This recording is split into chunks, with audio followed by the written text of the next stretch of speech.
stay standing if you want. But I'm going to tell you a story before we pray. This last week we were camping. Oh, anyone been up to the Redfish Lake area? We'll see, there's a majority. It's a cool place to be. You got to know that. And Redfish is cool. We had a good time there, and we decided we were going to go see the waterfalls at Redfish. If you've been to Redfish, have you seen the waterfalls at Redfish? Wow, 2, 3.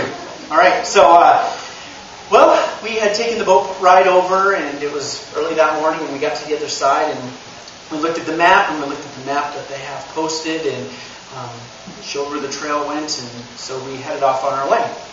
And we walked, and we walked, and we walked, and we walked for about 2 hours.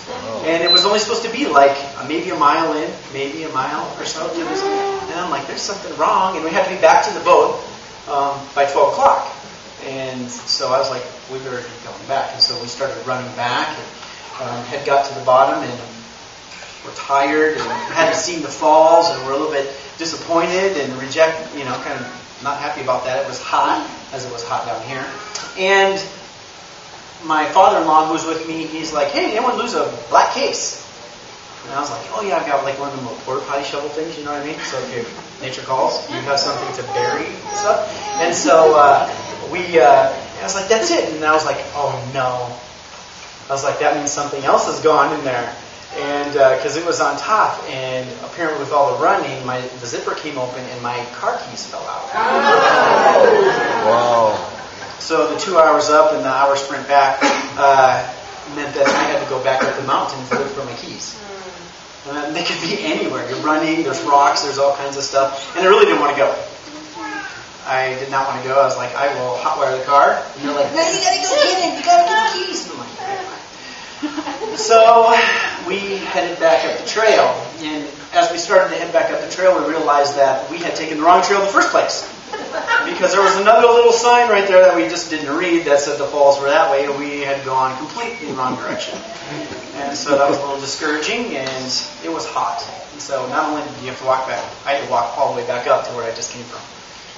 And so I wanted to do it by myself, but my father-in-law, he wanted to come with.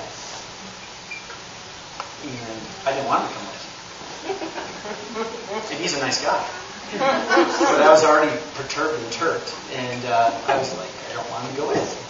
But I wasn't going to say that out loud. And if you have any issues with your parents at times, you don't usually voice those, and if you do, then you know what that's like too.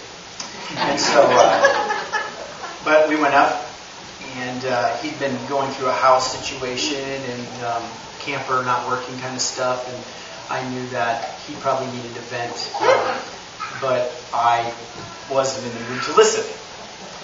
And so we were walking up, and I'm no joke, we were walking this slow, all the way up looking. I looked on the right side, he looked on the left side, and we were on this little beaten path, and couldn't find the keys.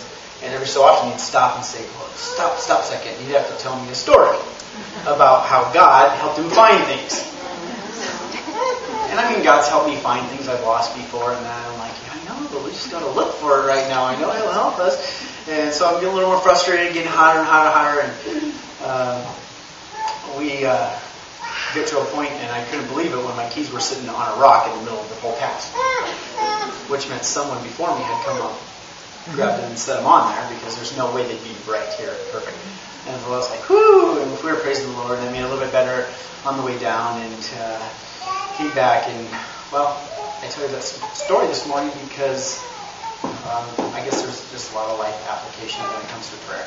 Some of you are on the wrong path and have been on the wrong path.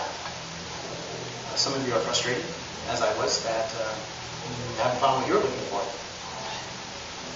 Sometimes we get frustrated over having to relate with people we don't want to relate with. Doing those kind of things. And that's why I believe prayer is really important. And as we come here this morning, I know each of us has something, or someone, or some situation that bothers us. Some things we can be really thankful for, like at the end when you found it, you're like, woohoo, God's good. And you might be coming here this morning going, God's good. But 15 minutes away from here, you might not be saying that. And so, praying is important. So I'd love for you to take those concerns and those things with me this this morning to Him. Because He's the only one who can hear it all, handle it all, and do something about it. And I guess the promise at the end is that we'll see the falls. I still haven't seen them. We will see them. The Bible talks about this place in heaven that has a river that flows out of it, everlasting water. And we're on a journey. Did it take you 4 hours to get back up there? You said that we went halfway. 2 hours. Yeah, but you was looking for them slowly, so it must have taken you 4 hours to get back up there to find the keys, huh? It took me a while. Yeah. That's the journey. Let's pray. Hey. Father in heaven, thanks that we can come to you. And I guess I just trust that whatever we're at in life and whatever path we may be on, the Bible says that you'll direct it. We have our own plans and the things we want to do, but trust that even in all those, you're going to direct us and help us and set us up in a perfect place to find you, to see you, and really to see the falls one day. Until then, I ask that you be with our relationships, be with our finances and our joblessness and our lusts that we have, and all those things that we wouldn't really talk about. We know that you can see the depths of our heart and understand, and as someone mentioned earlier, it's full of mercy and compassion. And so, thank you. In Jesus' name I pray. Amen.